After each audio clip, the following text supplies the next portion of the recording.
Bem-vindo ao Gastro Talks, onde falamos como encarar as doenças gastrointestinais além da farmácia. Olá, pessoal! Você está no Gastro Talks. Meu nome é Estela Marini. Meu nome é Candice Krumel. E hoje nós vamos falar sobre um assunto muito importante no nosso dia a dia de gastroenterologista, que é síndrome do intestino irritável. O que não te contaram? Esse é o tema hoje da nossa discussão, né, Candice? Então, para nós começarmos, eu gostaria que tu falasse para nós o que é, afinal, a síndrome do intestino irritável. Guria, na verdade, assim, eu não sei. Não, vamos começar assim do começo.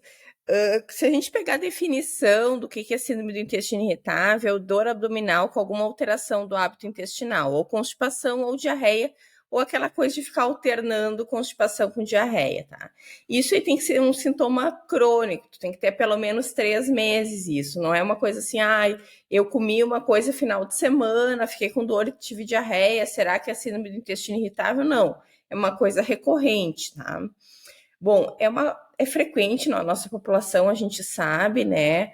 Tem estudos que mostram que 10, 15% da população tem síndrome do intestino irritável, tem outros estudos que são mais rigorosos, esses últimos critérios que eles deixaram para síndrome do intestino irritável são mais rigorosos, então acaba que alguns estudos mostram que é 9, 10% da população, mas mesmo assim é uma coisa relativamente comum, tá? O que eu acho importante, eu falo isso com os pacientes e a gente não aprende isso na faculdade, é que a síndrome do intestino irritável, na verdade, é um conjunto de sinais e sintomas que o paciente apresenta, mas não está nos dando a causa da doença. Então, a gente não sabe o que ele tem de verdade. A gente sabe que ele apresenta aquele conjunto de sinais e sintomas. Eu vou dar um exemplo assim aqui. Quando o paciente chega no consultório dizendo que tem hipotireoidismo, quer dizer que a tireoide não funciona muito bem, na grande maioria dos casos, o hipotireoidismo é causado por uma doença autoimune chamada tireoidite de Hashimoto. Eu parto do pressuposto, principalmente se for mulher, que é tireoidite de Hashimoto que a pessoa teve. A pessoa teve tireoidite ou tem tireoidite de Hashimoto, a tireoide parou de funcionar por causa disso e por isso que ela tem hipotireoidismo. Beleza. Na síndrome do intestino irritável, a pessoa diz que ela está apresentando aqueles sintomas, mas a gente não sabe o que levou o corpo até aqueles sintomas. E de uma maneira, e talvez isso aí que hoje em dia me dói um pouco no coração, a gente tenta tratar todo mundo igual, sendo que a gente não sabe o que causou aqueles sintomas no paciente, né? Então, assim, na verdade, o que a gente está falando, e talvez a melhor definição não seria uma síndrome do intestino irritável, que parte do pressuposto que a pessoa é irritada, mas assim, a síndrome do intestino sensível, que o intestino está reagindo a alguma coisa que está acontecendo no corpo, né? Então, eu falo para os pacientes que é como se fosse, assim, uma pirâmide, né? De um lado que a gente come, da interação do que a gente come com as bactérias que tem no nosso intestino, e tudo isso interagindo como o nosso corpo reage, né? São 3 coisas que são importantes. Porque assim, nós duas podemos ir numa feijoada e comer feijão, e nós duas ficarmos com distensão abdominal, e tu ter dor e ter diarreia, e eu não ter. Com a mesma produção de gases, com uma produção semelhante de metabólitos, mas que não é igual. Então, é uma interação entre o que a pessoa come, as bactérias do intestino dela e como o corpo dela está reagindo a tudo isso que está acontecendo, né? Na verdade, ele entra, né, segundo os critérios de Roma, que são os indicados para o diagnóstico como uma desordem do eixo cérebro-intestino. Essa, né, a definição mais, que eu acredito que seja mais simples da gente entender. Então, na verdade, não é só um problema a nível intestinal, né, Candice? Tem essa relação direta com a parte do sistema nervoso central. Mas claro que é um grande desafio, até porque os sintomas da síndrome do intestino irritável, eles são muito semelhantes aos sintomas de outras alterações a nível intestinal. Por isso que é tão importante quando o paciente está com sintoma, buscar ajuda. E eu gostaria nesse momento que tu falasse para nós, assim, quais são os sintomas mais comuns, quando que se deve suspeitar de síndrome do intestino irritável? Então, como eu falei, né? É uma coisa que acontece há bastante tempo, não é assim, eu tive uma vez ou há uma semana eu tô assim, não, né? São sintomas recorrentes. Então, o paciente, antes, os critérios diagnósticos, assim, desconforto abdominal. Hoje em dia é dor abdominal, tem que ter dor, não Uhum. só desconforto, com alteração de hábito intestinal, tanto para diarreia quanto para constipação, ou ficar alternando os dois, que é bem comum, na verdade, né? O paciente tem uns dias de diarreia, uns dias de constipação, dele fica meio bem, daqui a pouco volta a ter diarreia, volta a ter constipação. E outras coisas que chamam atenção, às vezes, é a distensão abdominal que o paciente pode ter, ele pode ter náuseas também, né? Que às vezes é causada pela própria distensão ali. Pode ter dificuldade de evacuação, né? E deixa eu ver, não Excesso de lembro mais muito. gases. Gases, flatulência, né? Uhum. Mas isso aí não é critério diagnóstico. Isso é tudo Isso. assim, coisas que ele pode ter junto, né? Nada disso aí é critério diagnóstico. E Seriam quando é que a gente sintomas tem clínicos. isso? E quando é que a gente tem que, assim, se ligar que talvez não seja síndrome do intestino irritável? Quando tem aquilo que tu já falou várias vezes, que são sinais e sintomas de alarme, né? Então, assim, o paciente com sangramento, ou que tem anemia nos exames de sangue, né? Pacientes que os sintomas acordam o paciente à noite, isso não é característico de síndrome do intestino irritável. Depois vou falar uma outra coisa. História familiar de câncer coloretal, emagrecimento, começar os sintomas com mais de 50 anos também não é característico. Normalmente é uma doença de adultos jovens, assim, né? A pessoa chega dizendo assim que desde que ela era muito nova, ela já tinha esses sintomas. Há ínguas palpáveis também. Uma dor E abdominal importante, segundo o isso, que eu dor li abdominal recente. importante. Histórico na família de intestino Doença de inflamatória doença inflamatória intestinal. intestinal também é um dos critérios que fazem a gente buscar mais, né, investigar Isso aí. e descartar a possibilidade, né, de doença É. inflamatória, de Não, câncer. e outra coisa que eu queria falar antes que eu esqueci é o muco nas fezes. Porque muco nas fezes é um negócio que assusta, mas ele é característico de síndrome do Uhum, intestino irritável, né? Muco nas fezes é um negócio exatamente. que é super. Mas não é pus, é muco, né? Muco nas fezes é característico. Muco é tipo uma clara de ovo, assim. É característico de síndrome do intestino irritável. E às vezes o paciente fica mega assustado e depois assim, não, talvez não seja tão ruim, veremos, né? Cenas dos próximos capítulos. Claro. O que eu acho bem importante também nós estarmos falando é que normalmente o que o paciente nos traz são alguns gatilhos.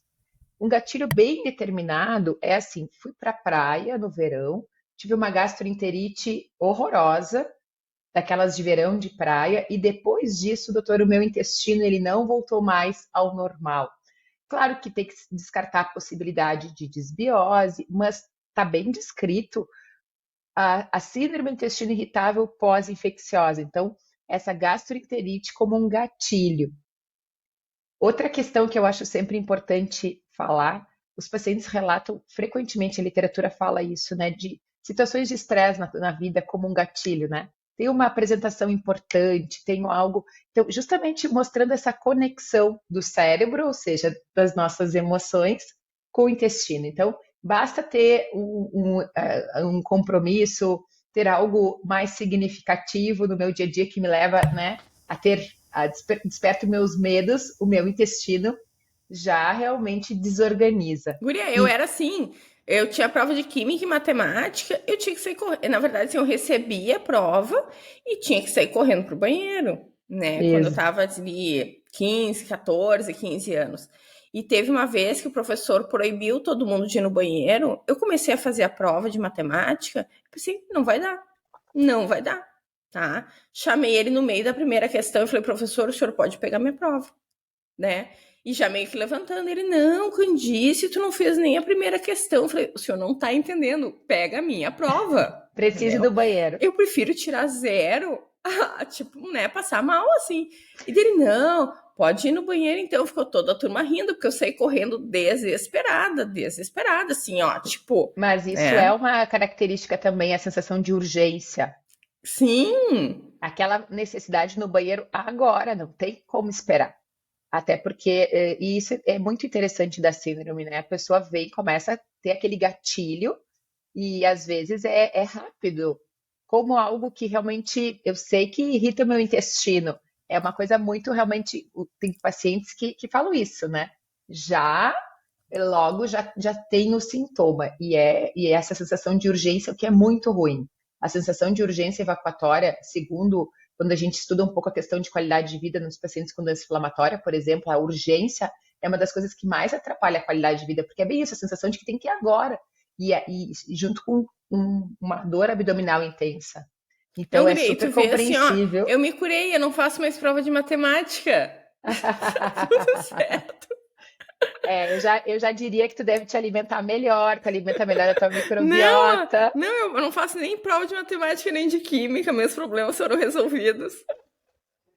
Mas fala para nós um pouquinho, então, diante de um paciente, Candice, que tem esses sintomas intestinais recorrentes, como tu falaste, não é assim, de vez em quando uma diarreia uma vez por mês, uma vez a cada 2 meses, ou meu intestino de vez em quando desorganiza, e aí junto vem o desconforto, a dor abdominal. Sintomas, como tu falaste, frequente, pelo menos uma vez na semana. Então, ele tem esse sintoma já faz algum tempo, ali, um ano. Não tem sangue nas fezes, não está perdendo peso, não tem histórico familiar de câncer de intestino nem de doença inflamatória intestinal, não tem também história de anemia, e aí ele chega no teu consultório. Qual é Pois o é, né, guria? próximo? Daí, assim, ó, o que acontece? Tem os guidelines, tá? E tem o que eu faço. São coisas diferentes, né? Uhum. Então, assim, pelo guideline, o guideline é, tipo assim, mais ou menos uma orientação que eles dão para os médicos, tá? O guideline que a gente mais usa acaba sendo da Associação AGA, Americana de Gastroenterologia, tá? Que é o guideline que a gente mais usa. que foi E atualizado em 2022, né, o que eu último. até dei uma lida ontem nele, tá? O que eles mandam fazer, tá? Eles mandam fazer. Eles não falam para fazer hemograma, mas eles falam assim: vê se o paciente tem história de anemia, então se não tiver hemograma recente, teria que ter hemograma. Mandam fazer hemograma, mandam fazer teste para doença celíaca.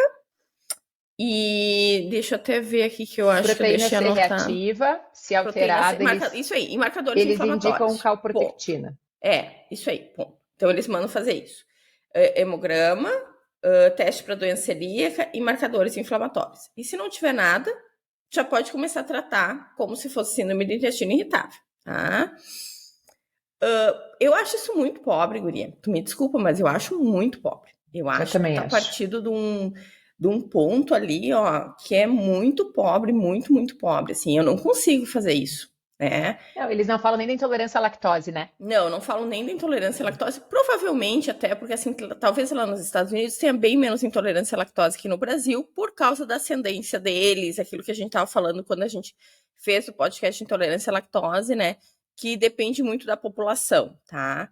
Mas eu faço nem assim, nem EPF, nem para ver assim, como tu falou, da outra vez a gente também conversou sobre fazer tratamento de parasitose para todo mundo ou não, né? Que isso é uma coisa também que é controversa.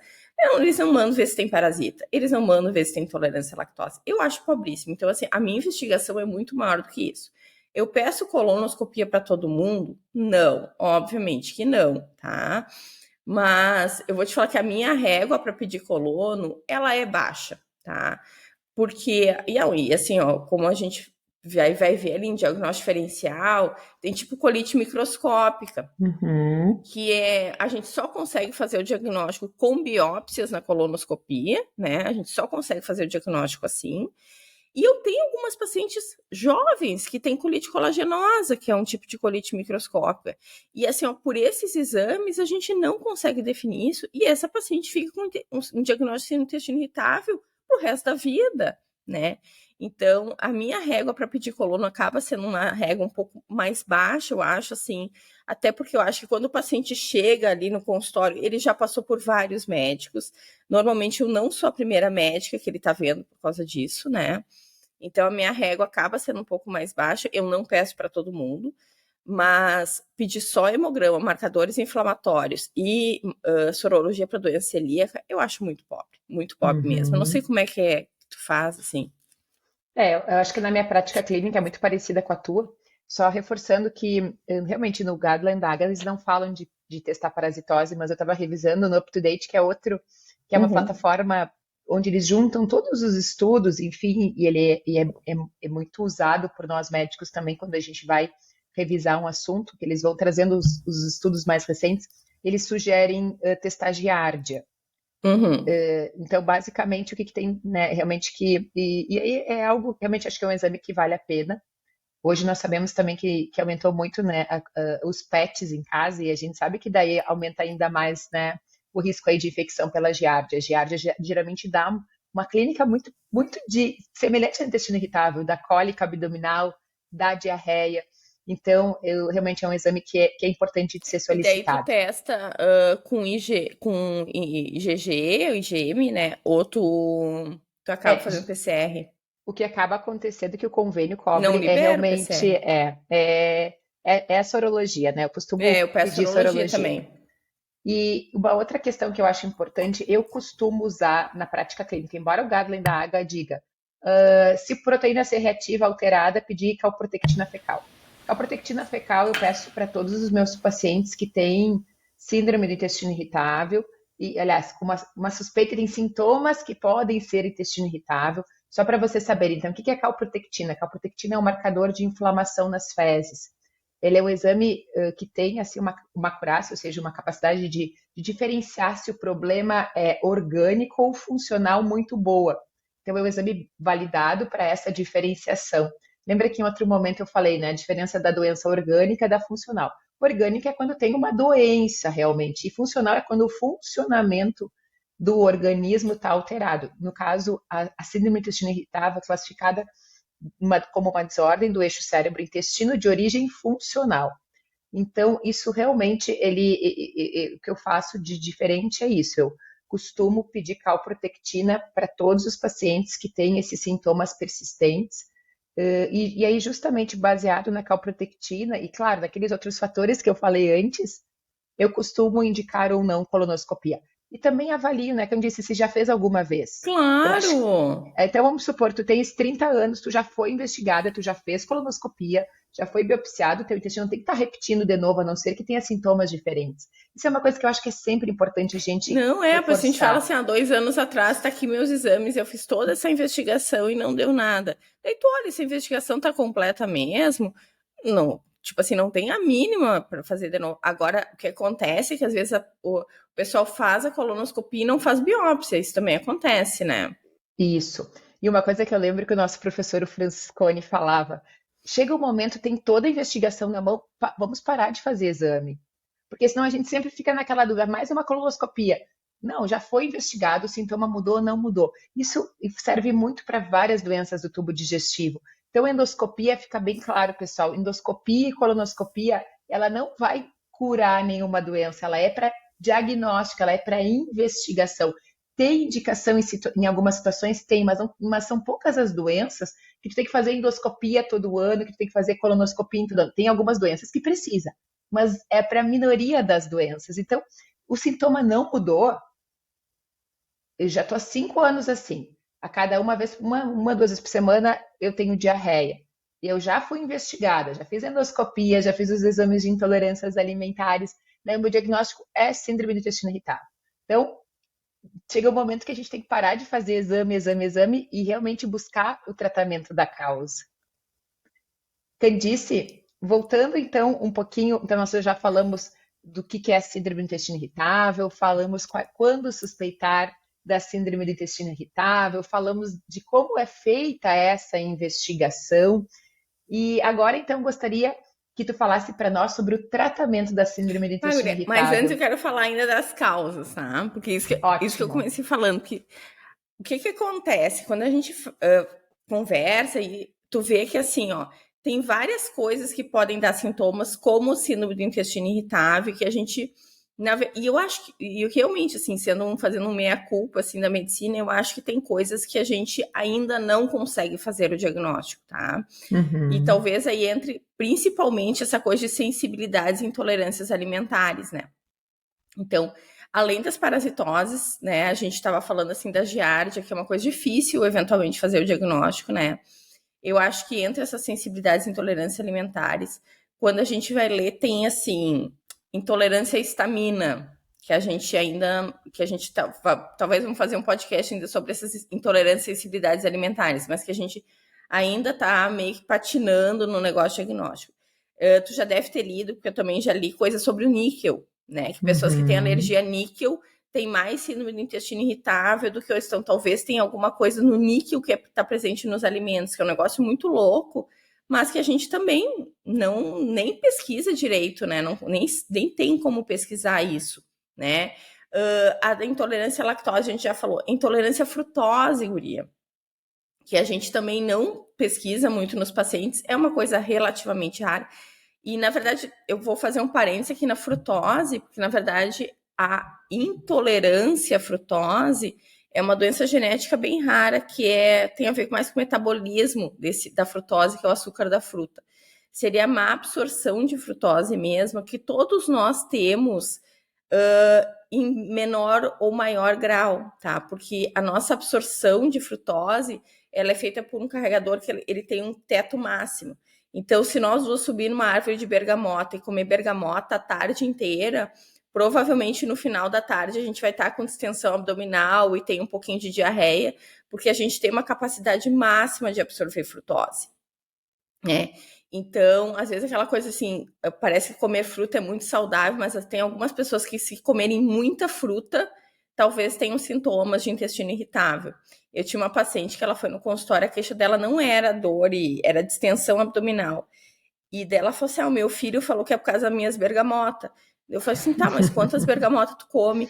Ela falou assim, eu não janto de noite, eu como umas 10, 12 bergamotas de noite. Eu falei, para. Eu falei, olha, bobeando, é por causa da bergamota mesmo. Faz o seguinte, fica uma semana comendo só 2 bergamotas de noite, vamos ver como é que fica a tua barriga. Daí ela voltou 2 semanas depois, era da bergamota mesmo, entendeu? Então, a gente não fala muito, então, dessa coisa de má absorção de frutose, e isso eu tô falando de coisas que a gente não digere bem, né? Tem também a intolerância aos fructanos, que a gente não fala bem, mas que acaba entrando na dieta low FODMAP, né? Que a gente vai falar depois. Então, eu acho que isso aí a gente ainda não sabe pesquisar bem. Isso eu tô falando das intolerâncias. Ainda tem as sensibilidades alimentares, que é mais difícil ainda, que daí entra a sensibilidade não celíaca ao glúten, e tem outras coisas também, aos derivados do leite, que a gente falou quando falou de intolerância à lactose. Então, nessa parte, eu acho que a gente ainda está super patinando e que ainda falta coisas. Talvez daqui a 50 anos, quando a gente falar de intestino irritável, muito das pacientes que hoje em dia têm diagnóstico de intestino irritável vão ter diagnóstico de sensibilidades alimentares e não de intestino irritável daqui a 50 anos, né? E só para reforçar contigo, tem mais uma questão que eu me pergunto, que é e como é que é a microbiota dessas pessoas, né? É uma coisa que sim. ainda a gente hoje consegue fazer uma avaliação da microbiota, mas ainda tudo é muito, né? Os estudos, os testes não estão bem consolidados. Então, essa questão da microbiota, se a gente parar para pensar, hoje se fala muito, mas é algo realmente recente que tem se estudado a fundo a microbiota. Então, isso é algo que eu acho que é muito importante, porque, ok, o meu intestino não digere bem determinado alimento, mas será que realmente eu tenho uma alteração estrutural que faz com que o meu intestino não digira bem? Ou será que a minha microbiota, a composição dela, a diversidade dela... Até porque, assim, ó, se a gente pensar os fructanos, tá? A gente não tem... Em fructanos é tipo... é um tipo de açúcar que existe no trigo, tá? Então, quando a gente fala do glúten, a gente tá falando da proteína do trigo. Os fructanos é tipo o açúcar do trigo, tá? O nosso corpinho bonitinho, ele não tem enzima realmente para digerir os fructanos, tá? A gente não nasceu com essa enzima. Exatamente. Então, a gente tem algumas bactérias que produzem essa enzima, mas 90% dos fructanos passa reto.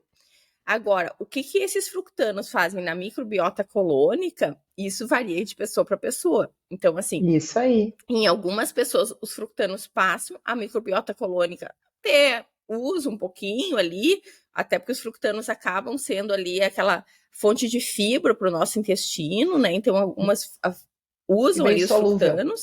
Agora, isso ali não produz nenhum metabólito tóxico para o nosso corpo, e tá tudo certo, não produz gás em excesso, tá tudo certo. E outras pessoas, tipo assim, falam, não, Se eu comer pão, eu fico desse tamanho, mas eu já fiz teste para doença celíaca e não deu nada. Provavelmente, talvez nem seja sensibilidade não celíaca ao glúten, porque a sensibilidade fala a favor de ser uma coisa com as proteínas. Ali não. Talvez seja só os fructanos mesmo que dão sintomas, né? Isso aí. E outra coisa que parece muito nos estudos e que a gente também testa pouco é supercrescimento bacteriano de intestino delgado, né? Quando eles pegam um paciente com síndrome do intestino irritável e fazem o teste para ver se o paciente tem SIBO ou não, 40% dos pacientes têm SIBO. Claro que às vezes não é só a SIBO que ele tem outras coisas, mas assim, é uma coisa também que a gente testa pouco, né? E até, tu já deve ter lido também de intolerância a sais biliares, que a gente nem tem o teste no Brasil, guria. Nem tem o teste no Brasil. E que também muitos pacientes têm intolerância a sais biliares, né? Então o paciente tira a gordura da dieta e dá uma melhorada nos sintomas, sabe?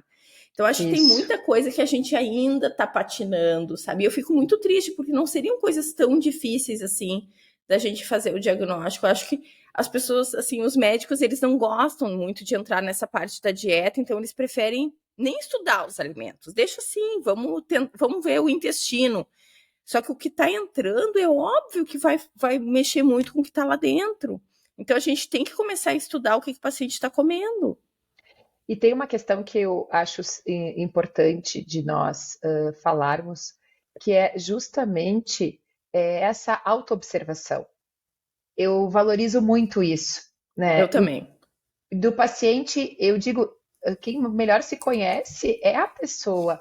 Ah, doutor, eu acho que bergamota não me faz bem, meu intestino fica ruim.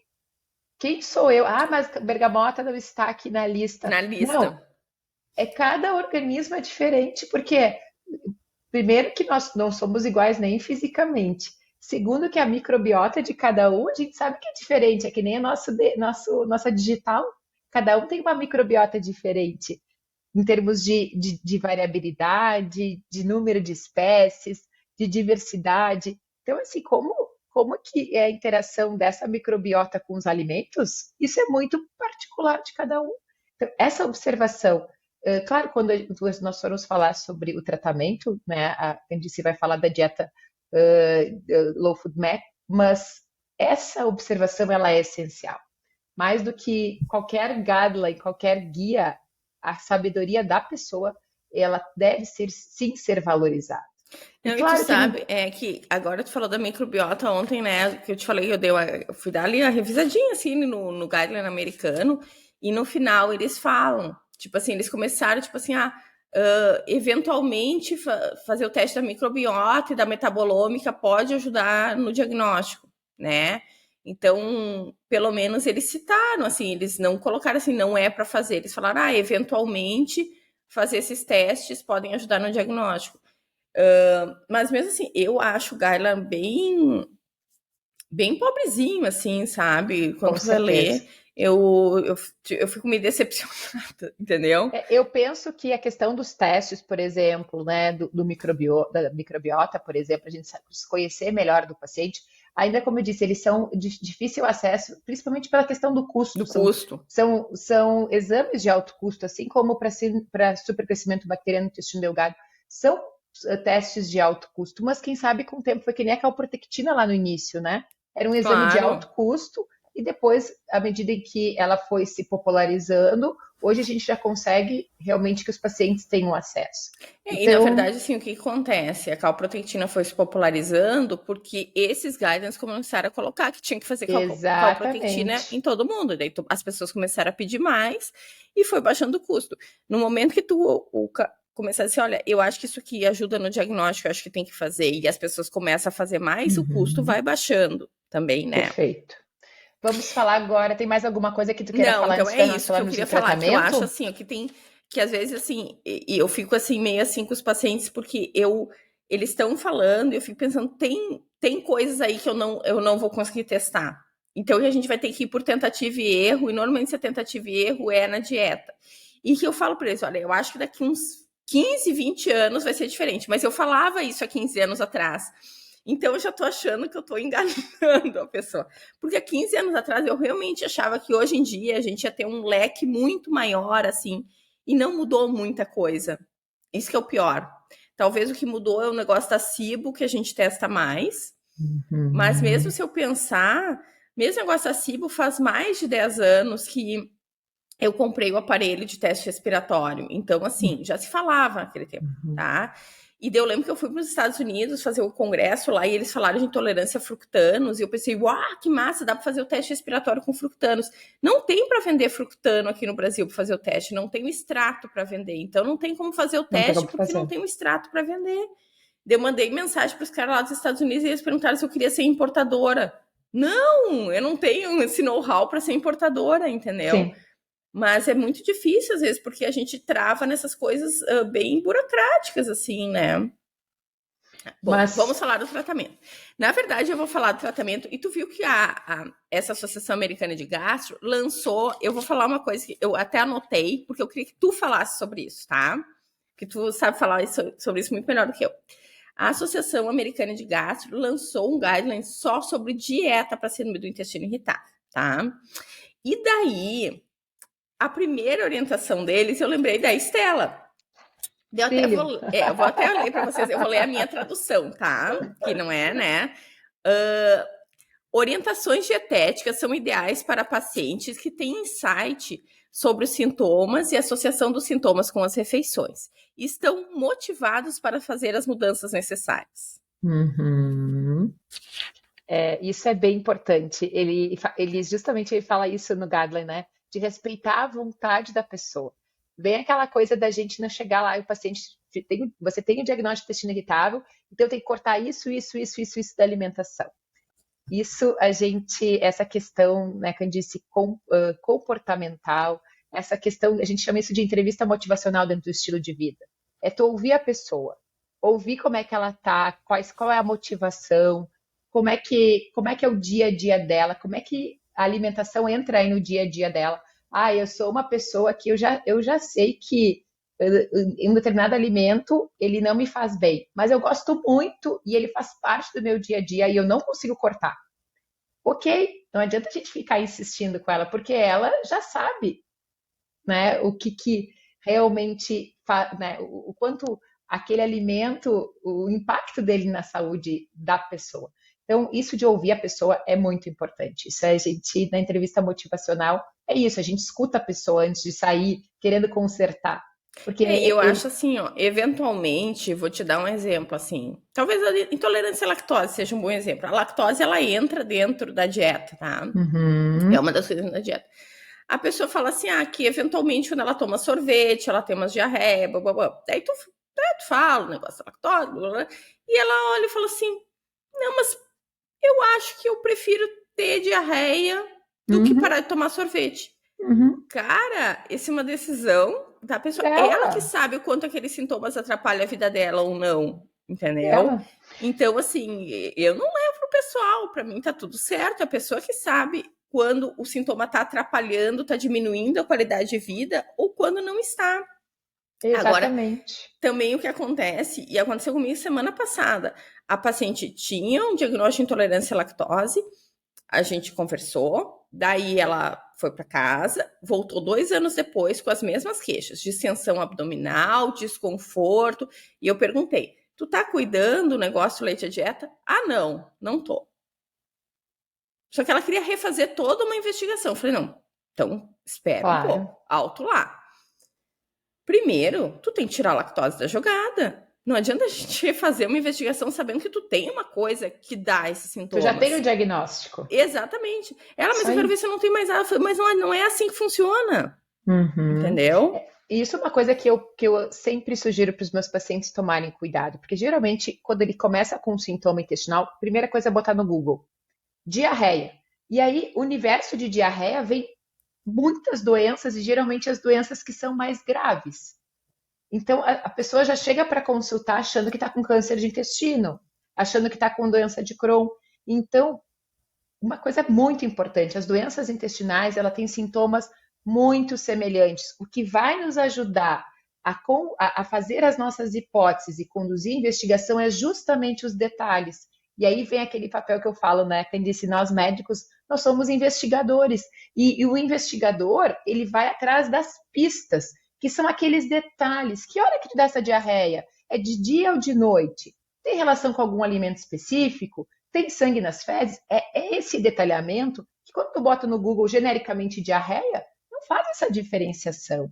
E outra coisa que eu acho também importante da gente reforçar, nós temos aí 6 anos de faculdade de medicina, 2 de residência de gastro, 2 de medicina interna, 2 anos de residência de gastro, 2 anos de mestrado, são 12 anos fora, né? Tantos anos de congresso e mais de prática 10 clínica. anos ouvindo todos os dias, assim, quase sempre as mesmas coisas, né? Estudando as mesmas coisas. Isso. Aqui, ó, ontem eu sentei para estudar síndrome do intestino irritável. Olha, eu acho que eu já sentei mais de 100 vezes na vida para estudar síndrome do intestino irritável. Assim, ó, mas assim, ó, certo. Entendeu? E eu acho que é muito importante, né, a gente reforçar. Para nós é um desafio. Para nós é um desafio fazer os diagnósticos muitas vezes. Então, assim, essa pesquisa do Google ali rápida vai ser muito difícil a pessoa realmente saber o que ela tem. Então, o que eu sugiro para as pessoas, começa com sintoma, busca o médico, tenta evitar de pesquisar, porque eu penso que isso aumenta ainda mais a ansiedade, o medo, e aí o sintoma vai piorar ainda mais. Então, acho que essa é uma sugestão. Eu sei que é difícil dos dias de hoje a pessoa vencer. Eu não acho errado procurar no Google, guria. Eu procuro no Google, às vezes, eu tô lá com, sei lá do que, eu olho no Google o que é, entendeu? E olha que eu já fiz medicina, então, teoricamente, né? Só que assim, eu acho que não, tipo, tu tem duas coisas. Tu tem o Google e tu tem, como eu te falei, tu falou num médico que tá estudando esse negócio há 20, 30 anos, tá? Se tu levar mais em consideração a opinião do Google do que a opinião do médico, eu já acho meio assim, porque tu não sabe quem escreveu o negócio no Google, tá? Claro. E assim, ó, o que acontece? Nós, quando a gente vai, a gente dá a nossa opinião como alguém que estuda o assunto.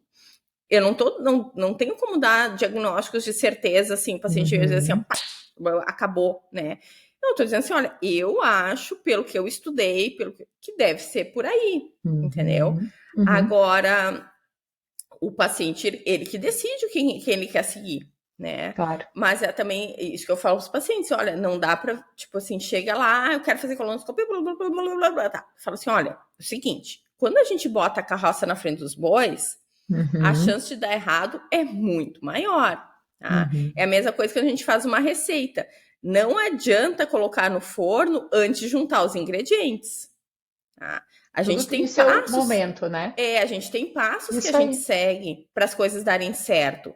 No momento que a gente não segue esses passos, a coisa pode dar errado no meio do caminho, a gente nem vê onde é que errou, tá? Até porque os exames, como a gente já falou, eles são complementares. Eles, na verdade, complementares ao que? É uma hipótese diagnóstica. A gente não sai fazendo 60 exames à revelia. Não, o que eu estou buscando, afinal? O que eu quero saber? Isso é uma coisa que também eu acho importante. Eu também não acho errado que a gente tava falando, tipo assim, a colite microscópica, tá? Eu tenho 2 pacientes jovens que têm, mas a maioria das pacientes tem mais de 60 anos, entendeu? Quando o paciente chega se queixando, não é a minha primeira hipótese diagnóstica, né? E também tem uma questão importante aí da gente tirar, né, na história, que é a questão dos medicamentos, né, Candice? Que isso também é uma causa de sintomas muito semelhantes ao intestino irritável, e às vezes, né, então antidepressivo pode dar diarreia, tem uma série de metformina, guria. A metformina pode dar diarreia, tem vários, até a própria suplementação pode dar diarreia. Então, essa anamnese, esse detalhamento, essa observação do paciente. O psiquiatra trocou meu antidepressivo, na mesma semana eu já comecei com diarreia. Essa informação ela é muito importante. Mas eu também não acho que as pessoas, não é que eu seja contra pesquisar no Google, mas tem que tomar cuidado com o que está lendo, porque como o nosso cérebro tende à negatividade, se eu vou ler que o sintoma de diarreia é igual a, né, tipo, pode ser câncer de intestino, tá, lá vai dizer, pode ser intolerância à lactose, pode ser doença celíaca, mas tu vai ficar fixo na ideia de câncer de intestino, tu já vai pesquisar câncer de intestino, aí tu vai ler que é muito grave isso, e aí a tua mente assim, né? Eu digo, a nossa mente mente, e ela mente mesmo, né? Ela vai criando histórias, e daqui a pouco tu entra em pânico, né? E na verdade pode ser algo, a chance de ser algo grave é muito pequena. Então, por isso que é tão importante. né? Busquem atendimento. Pode até dar uma pesquisadinha no Google, mas não vai muito, né? Não vai Dá muito uma a pesquisada fundo. para tu saber o que pode esperar, mas aí depois tu vai atrás de um ponto de vista bem prático, assim, o que eu vou fazer, né, agora, né? Exatamente. Então vamos ao tratamento. Nós temos aí Vamos lá. 20 Então, minutos assim, ó, para nós, falar da nós não vamos dieta. falar de tratamento medicamentoso, né? Então, assim, e eu vou te falar, tratamento medicamentoso é outra coisa, que eu leio os guidelines e eu fico deprimida que, né, mas tudo bem, não vamos falar de tratamento Não medicamentoso. funciona. A dieta, tá, guria? Então, assim, a dieta mais indicada é a dieta aquela low FODMAP, que a gente já falou anteriormente. O que são os FODMAPs? FODMAPs são carboidratos que são fermentáveis no nosso intestino grosso, então que as bactérias conseguem fermentar. Então a gente tem monossacarídeo, disacarídeo, oligosacarídeos e polióis, tá? Então entra lá a frutose, entra a lactose, entra os fructanos, que eu falei que é o açúcar ali dos cereais, entra a galactose junto, que é um monossacarídeo também, e os polióis, na verdade, polióis tem bastante coisa assim na alimentação, mas entra sorbitol, eritritol, todos esses ol são polióis. Então, quando a gente Esses fala nos açúcares. adoçantes, tá? Tudo isso aí entra, tá? A lista é enorme, né? A lista ali é enorme, sim, tá? Mas o que eles falam? Tá? Isso é uma coisa muito, muito importante. Que essa não é uma dieta para seguir para o resto da vida, tá? Que é uma dieta restritiva, que tu faz a restrição durante um período pré-estabelecido, tá? Tu faz essa restrição que é de 4 a 6 semanas, não mais que 6 semanas, tá? Tu faz essa restrição durante 4 a 6 semanas. Daí tu faz um segundo período, que é um período de reintrodução. Então, assim, a cada 3 dias tu reintroduz, principalmente grupos alimentares. Então, assim, a primeira eu vou reintroduzir a lactose. Então, no primeiro dia eu pego um pouquinho de leite, no segundo dia um pouquinho mais, no terceiro dia eu tomo um copão, tá? Daí, no quarto dia, eu, tipo, faço a dieta restritiva de novo para fazer, tipo, um washout. Para ver se isso aí vai dar sintomas ou não. Até porque às vezes não dá no mesmo dia, mas normalmente dá no mesmo dia. E daí, depois eu reintroduzo fructanos, depois eu vou reintroduzir um galactano, depois eu vou reintroduzir um poliol. Então, a cada 3 dias eu vou reintroduzindo uma coisa e daí tu vai personalizando a dieta. Tu vai ver o que dá sintomas, o que não dá sintomas. E daí o terceiro período dessa dieta é uma dieta mais personalizada. Então, vou dar um exemplo assim, vamos dizer assim, eu vi que eu tenho sintomas com adoçantes. Então, é os adoçantes que eu tenho que cuidar. Não, eu vi que eu tenho sintomas com derivados do trigo. Beleza, é o trigo que eu tenho que cuidar. Então, essa dieta mega restritiva não é para seguir para o resto da vida, é por um período bem estabelecido. O que acontece? Eu acho que a gente falou no primeiro podcast que eu e a Estela, a gente estudou coisas diferentes. Ela estudou dieta muito mais do que eu. Então, eu mando bastante para nutricionista, tá? Porque não é uma dieta para fazer sem ter ninguém para ajudar, tá? Porque não é só retirar. Porque, assim, se tu só retirar, tu acaba faltando nutriente pro teu corpo, falta micronutriente, falta nutriente para as bactérias do teu intestino. Claro que a gente quer matá-las à míngua. Algumas bactérias, as fermentadoras, a gente realmente quer matá-las à míngua, que elas não tenham mais alimento e morram no teu intestino. Os alimentos preferenciais dela. Exatamente, mas é bom, assim, ter algum tipo de orientação junto, não é uma dieta para tu pegar na internet, tipo assim, beleza, eu ensino no intestino irritável, vou pegar a dieta Low FODMAP na internet e vou fazer ela, não. Eu acho que hoje ou tem que acompanhar com uma nutricionista, ou tem que acompanhar com um médico que tenha estudado isso, como a Estela estudou, né? Eu, tipo assim, eu não estudei tanto isso, eu tenho, assim, uma noção muito boa, mas eu não acho que eu ainda tenha noção para conseguir dar orientação para o paciente. Eu não sei o que tu orienta, Estela, tu que estudou mais dieta do que eu, assim. Mas geralmente a dieta com low FODMAP, eu realmente eu tenho junto a nutricionista também, porque é bem isso que tu falou, né? É difícil, e esse acompanhamento de difícil. perto, a gente muitas vezes é difícil, mas uma questão que eu acho sempre importante, não foi nenhuma nem duas vezes que eu recebo paciente com intestino irritável que já está com restrição há 2 anos. E assim, isso é péssimo, por quê? Porque daí a microbiota se altera e aí a diversidade ela diminui cada vez mais e realmente isso acaba prejudicando ainda mais o sintoma. Então, essa compreensão ela é importante. Na verdade, tu acaba trocando bactérias que gostam de carboidratos para bactérias que gostam de proteínas, tá? Isso aí gera uma baita desbiose. Isso aí gera uma baita tipo assim, microinflamação no intestino, com aumento de permeabilidade intestinal. E daí aquela pessoa, aquilo que tu falou lá no início, ela começa a ficar sensível a tudo que é alimento. Isso aí, Todos os alimentos são gatilho. Não tem mais tipo assim, exatamente. eu tenho sintomas quando eu como brócolis. Não, Não, todos os alimentos são gatilho porque o intestino tá todo aberto, né? A coisa da exatamente. permeabilidade, ele tá todo aberto. Então, quando a paciente está com uma desbiose muito grave, todos os alimentos são gatilho. Isso é muito importante. Daí o paciente chega muitas vezes, está comendo arroz e peito de frango há anos, né? Não, Tipo, eu falo para os pacientes, tu deve nossa, ter não tem aprendido a fazer como. fotossíntese, tá vivendo de energia solar, né? Então, isso é essencial. Então, não retirar, não começar a dieta low food map sem ter esse acompanhamento. E entender bem isso, como a Candice falou, é 4 a 6 semanas. E depois o objetivo da dieta é principalmente que a gente entenda como o meu corpo funciona sem esses alimentos, que são os mais fermentadores, e na reintrodução, qual é realmente o que não me faz bem. Então, esse é o papel. Tem um estudo que eu achei interessante, que eles compararam os sintomas de pacientes com a dieta low food MAP Eu e a, li e a dieta mais tradicional, mas que com é sem algumas glúten. restrições, né? Daí com restrição daqueles alimentos que a gente sabe que mais distende. E não teve diferença estatística em termos de Ah, benefício. Então, não, o que eu li eles compararam com sem glúten. Eles viram que a low FODMAP era melhor. é. Não, essa que eu li foi a tradicional, mas assim, tirando o repolho, tirando o brócolis, tirando esses mais fermentadores, né? Feijão. E aí se viu que era muito, muito semelhante. Outra questão que eu achei interessante ao estudar a dieta Low Food Map, que os guidelines, eles não falam que a gente deva usar para todo mundo, fala em populações, principalmente nos pacientes que são refratários, que já têm o sintoma de intestino irritável já há algum tempo e nunca foram submetidos a esse tratamento, ou também a paciente que está perdendo peso, que está bem sintomático. Então, eles realmente E reforçam que parece que para essa funciona melhor para população. pacientes com diarreia do que pacientes com constipação, né? Para pacientes com Isso, constipação não funciona tão bem, até porque tu tá tirando fibra também, né? exatamente. E fala um pouquinho sobre as fibras no intestino irritável. Pois é, as fibras, tá? O que que isso aí tá bem documentado assim no coisa. Uhum. Que pacientes com síndrome do intestino irritável, a preferência por fibra solúvel, né? Não Isso fibra aí, insolúvel.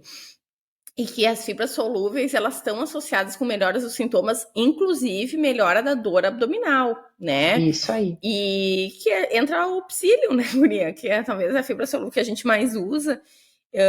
Mas a inulina é uma fibra solúvel também. Inulina é parte ali dos fructanos e, né, o FOS, o GOS, são todos fibras Uhum, solúveis. Então, uhum. essas fibras que estão associadas com melhora dos sintomas, inclusive, eles, tipo, não que eles contraindicam, mas eles meio que colocam que as fibras insolúveis estão associadas com piora dos sintomas, né? Então, que tem Que que daí dar vem uma o trigo, cuidada né? O é trigo, por exemplo. O isso aí, trigo, tem a que dar uma cuidada com as cevada. fibras insolúveis, né? Não, e é isso que a gente tava falando. No momento que tu faz uma dieta low FODMAP, talvez tu tenha que suplementar a fibra enquanto tu tá fazendo a dieta, porque tu vai tirar um monte de legume, verdura, fruta. Então, talvez tenha que fazer suplementação de fibra, e daí a preferência por fibra solúvel, tipo psyllium, né? E isso é bem legal da gente estar passando para vocês. O psyllium está muito consolidado. Quando a gente vai, né, vai a fundo nos estudos, a maior parte dos estudos, quando falam em fibra solúvel, eles usam o psyllium. E o psyllium, como eu já falei anteriormente, das fibras que nós temos acesso no nosso dia a dia, né, na questão alimentar, é o alimento que tem o maior teor de fibra. Por exemplo, 100 gramas de psyllium tem 77 gramas de fibra. Enquanto a aveia, por exemplo, a gente sabe que a aveia ela é muito boa para o nosso organismo, mas ela é muito fermentadora. Né? E a aveia, por exemplo, a cada 100 gramas, o psico tem 77 gramas de fibra, a aveia tem 9. Então, pensando que o paciente realmente está com essa dieta restritiva, introduzir o psyllium, ele consegue manter um aporte maior de fibra sem distender. Isso é uma característica do psyllium, né? Quem Ele disse, não realmente sente tanto, ele né? não distende como os outros, mas mesmo assim, a Ele pode recomendação descender, né? é começar com pequena quantidade. Começa Uhum. com uma colher de sobremesa e vai observando como você se sente e não esquecendo da ingestão de água. Quando, por exemplo, o psyllium, a função dele, ele absorve água e ele aumenta de volume 20 vezes no nosso trato digestivo, por isso que ele dá também a sensação de saciedade. Só que se você não toma água, o que que acaba acontecendo? Ele acaba constipando, né? As fezes ficam mais compactadas. Então, não esquecer da importância desse casamento, fibra e água. Guria, mas eu vou te falar, né? Como tu fala assim, a dieta no low FODMAP não é pra todo mundo. Só que, assim, me dói um pouquinho quando o paciente chega com diagnóstico de intestino irritável, tomando remédio, e eu pergunto, e o que que tu já fez, Uhum, assim, de dieta? uhum. Não, nunca fiz nada. Sim, com É, certeza. tá, mas aí quais. Não, o médico falou que não precisa mudar nada na dieta. Ah, isso Uhum, me dá uma, uhum. tipo, uma pontada no peito, sabe? Bem de leve, assim, mas tipo, dá um. Entendeu? Porque assim, cara, sabe que quando lançaram ali a dieta low FODMAP, eu já era gastroenterologista. E eu tava no congresso lá, e eu vi eles apresentarem no trabalho, e Foi 70% dos pacientes 2014. melhoram. É. 2014. Uhum, Sim, eu tava lá, e 70% dos pacientes uhum. melhoram. Eu fiquei tipo assim, sabe quando tu sai querendo gritar? Tipo, porque assim, Finalmente. finalmente, porque os trabalhos para ser no intestino irritável com medicação é assim, 40%, Uhum. 50%. Cara, lançaram um Nem negócio que isso. não era medicação, que 70% dos pacientes melhoravam. As pessoas não, é muito difícil fazer, porque sei lá do que. Uhum, Mas, cara, como tu falou, tu não precisa fazer aquela dieta com a lista uhum. de alimentos, talvez tu possa reduzir a lista para 10 coisas que o paciente precisa Claro, cuidar durante um mês e depois ele vai reintroduzindo e ver claro. o que mais dá sintomas, entendeu? Então, Mas, me dói no peito, me dá uma dor no peito quando o paciente tá tomando remédio, tá tomando lá amitriptilina e nunca fez nenhum tipo de modificação alimentar, sabe? Porque eu acho que na minha prática, eu começo pela dieta. Tipo uhum. Não, assim, eu também. antes de Mas tomar remédio, nós vamos começar pela dieta. Se não der certo a dieta, daí nós vamos tomar remédio. Entendeu? uhum. E aí é muito individualizado. Se principalmente o sintoma é constipação, isso depende muito de caso a caso, mas eu não indico de cara dieta com baixo teor de fibra para todo mundo. Eu tento Não, primeiro é. começar com essa questão do psyllium, da fibra, analisar como é que está a alimentação como um todo, e Mas às quando o vezes paciente tem ajustando. constipação e distensão abdominal importante, tipo assim, aquela coisa assim, que de noite parece que tá com 8 meses de gestação, Uhum, normalmente eu faço low FODMAP, porque assim, tá uhum. fermentando, Isso, não pode ser, tá sim, com fermentando. certeza. Eles me mandam foto ali que tá com uns barrigão, assim, tá fermentando, né? Mas é muito isso individualizado, né, Candice? Muito caso a caso, paciente a paciente. Isso. Eu E digo, assim, nós ó, somos únicos, né? E é assim é, mesmo. tem outras dietas restritivas, tem a dieta carboidrato específica, tem a dieta com baixa estamina, baixos químicos, que a gente pode falar quando falar de sensibilidades, intolerâncias alimentares. Então, assim, eles já testaram outras dietas, tem só sem glúten, né? Sem trigo, na verdade. A maioria das dietas tem algum benefício. É muito difícil, assim, a Uhum, dieta tipo, piorar os sintomas do paciente, né? Mas eu acho que a gente falou da low FODMAP porque é a mais estudada e quando eles comparam ela com outras dietas, normalmente é ela que tem melhores resultados. Como eu falei assim, ó, quando eles lançaram esse trabalho, eles botaram lá 70% dos pacientes melhoraram. A longo prazo isso cai um pouquinho, cai para uns uhum. 50%. Mas, pô, é melhor do que qualquer medicação, gente, é melhor do que Claro, qualquer. Não tem nenhuma medicação que tenha esse número. Não tem nenhuma não. medicação que 50% dos pacientes melhoraram com a medicação. Todas as medicações é menos que isso, tá? Então, o que mais funcionou é a dieta mesmo, né? E uma questão, e agora para nós finalizarmos, nós temos mais aí 6 minutinhos. Quais as outras medidas, Candice, que podemos fazer para ajudar nossos pacientes a melhorar o sintoma? Então, nós já falamos da É, intervenção alimentar, que é a base do tratamento, e eu também concordo contigo. Tem algo mais que a gente possa estar orientando? Guria, eu acho que tem três coisas importantes, tá? Que elas estão Uhum, super, hiper, mega correlacionadas, tá? Manejo do estresse. Não adianta, né? uhum, Como tu falou assim, é uma alteração do eixo cérebro-intestino, tá? A gente sabe que o nosso intestino, ele tá banhado em serotonina, principalmente a serotonina parece estar muito associada com sintomas de intestino irritável. Daí tu vai, mas a serotonina do cérebro não é igual a serotonina do intestino. Não, mas na verdade, assim, o estresse faz liberar mais serotonina no nosso intestino, e a serotonina está associada com a dor abdominal e está associada com o aumento da contração ali do nosso intestino. Então, a gente tem que dar um jeito de aprender a se acalmar na vida, tá?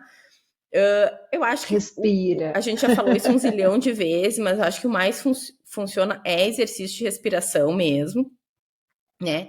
E daí talvez entre essas duas outras coisas que eu vou falar, que eles falam que realmente está muito sono e exercício físico, né? Então, assim, o sono, dormir mal, exacerba os sintomas de síndrome do intestino irritável. Por quê? Porque dormir mal exacerba o estresse também, né, guria? Quando a gente dorme mal, a gente fica mais estressado. Né? E aumenta a sensibilidade visceral. Exatamente, aumenta a gente fica sensibilidade mais visceral. sensível. A gente tem que pensar o seguinte, quando a gente está dormindo, o nosso corpo, ele acaba se livrando das toxinas que a gente está armazenando durante o dia. Tanto que a gente acorda de manhã e faz xixi, e vai se livrando daquelas toxinas que a gente foi acumulando. Se a gente não dorme ou dorme mal, a gente fica com aquilo ali, entendeu? Então, eu acho muito importante isso, assim. E o exercício físico, esse fato da gente fazer exercício físico, principalmente exercício aeróbico, faz com que a motilidade intestinal fique melhor, tá? O que o exercício libera faz que o nosso intestino se contraia de uma maneira mais regular.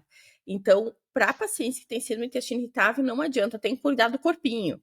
Tem que cuidar, não é só cuidar da alimentação, não é só tomar remédio, tu tem que cuidar do corpo. Então, assim, tem que ter uma boa higiene do sono, tem que botar exercício físico na parada e principalmente manejo do estresse. E daí, assim, claro, como eu falei, entre exercício e respiração, mas eu acho que a pessoa pode fazer o que ela quiser, desde que ela consiga aprender a, tipo assim, a baixar a ansiedade.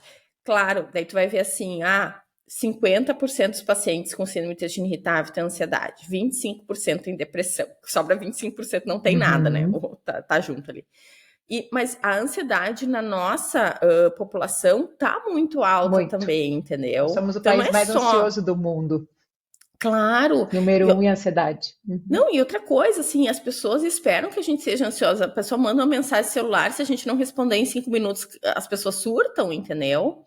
Né? O simpático a mil, né? Luta e fuga o tempo inteiro. Cara, assim, ó, uma coisa que eu vejo que me dá ansiedade é ficar entrando mensagem no celular sem parar. Tanto que eu chego em casa e o celular fica na bolsa, né?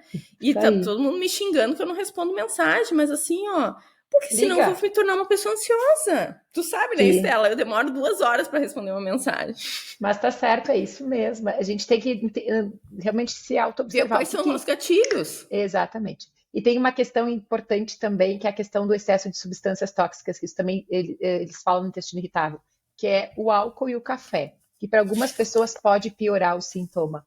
E até aqui falando um pouquinho como eu faço na minha prática clínica, né? Eu tenho um programa chamado Intestino Saudável, onde eu acompanho meu paciente por 8 semanas, meus pacientes que têm sintomas intestinais já de longa data. E os pilares do tratamento são justamente esses que tu falou. Alimentação, né, atividade física, o gerenciamento do estresse, o sono e as substâncias tóxicas. E é impressionante o resultado. O quanto pequenas mudanças no dia a dia, pequenas mudanças no hábito, e à medida que ele implementa essas pequenas mudanças, o impacto, por exemplo, melhora o sono, o quanto melhora a qualidade de vida como um todo. E, consequentemente, também o intestino. Então, esse acompanhamento também ele é importante, né, Candice? E lembrando sempre disso, desse todo, né? Não é só alimentação, não é só o gerenciamento do estresse, não é só o sono, é o conjunto, muitas vezes, que faz diferença. E até porque, assim, quando a gente fala de intestino irritável, e a gente falou assim, todas as causas, sensibilidades alimentares e blá, blá, blá.